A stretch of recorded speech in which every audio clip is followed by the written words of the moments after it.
Trump 2.0, une résistance plus discrète, mais toujours présente. Lors de la première investiture de Donald Trump en 2017, des centaines de milliers de manifestants avaient envahi les rues de Washington et d'autres villes américaines pour exprimer leur opposition. Des événements tels que la Marche des femmes avaient mobilisé des foules massives, symbolisant une résistance vigoureuse et visible contre les politiques du nouveau président. 8 ans plus tard, à l'aube de son second mandat, la dynamique de la contestation a évolué. Les manifestations de grande envergure ont laissé place à des formes de résistance plus discrètes, mais tout aussi significatives.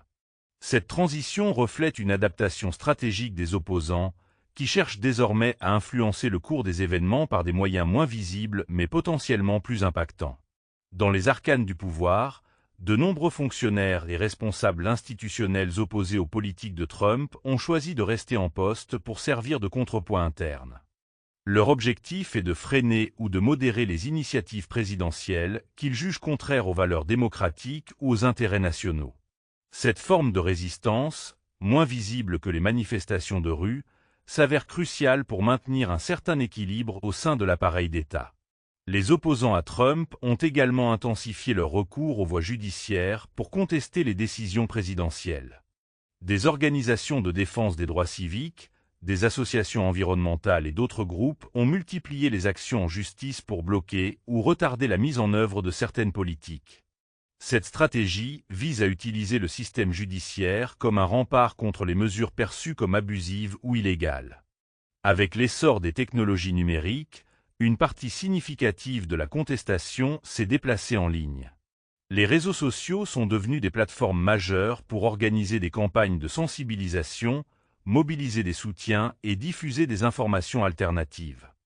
Cette présence numérique permet de contourner les canaux de communication traditionnels et d'atteindre un public large sans nécessité de rassemblement physique. Parallèlement, de nombreuses actions de résistance se manifestent à l'échelle locale. Des collectivités, des municipalités et des États adoptent des politiques en contradiction avec les directives fédérales, affirmant ainsi leur autonomie et leur désaccord avec l'administration centrale. Ces initiatives locales témoignent d'une volonté de défendre des valeurs spécifiques et de protéger les populations vulnérables face à certaines mesures fédérales. En conclusion, une résistance qui s'adapte et se diversifie. Si les manifestations de masse ont marqué le début de l'ère Trump, la résistance a su évoluer en adoptant des formes plus subtiles mais tout aussi déterminées. Qu'il s'agisse de l'action institutionnelle, des recours juridiques, de l'activisme numérique ou des initiatives locales, ces différentes stratégies illustrent la capacité des opposants à s'adapter et à poursuivre leur engagement en faveur des principes démocratiques et des droits fondamentaux.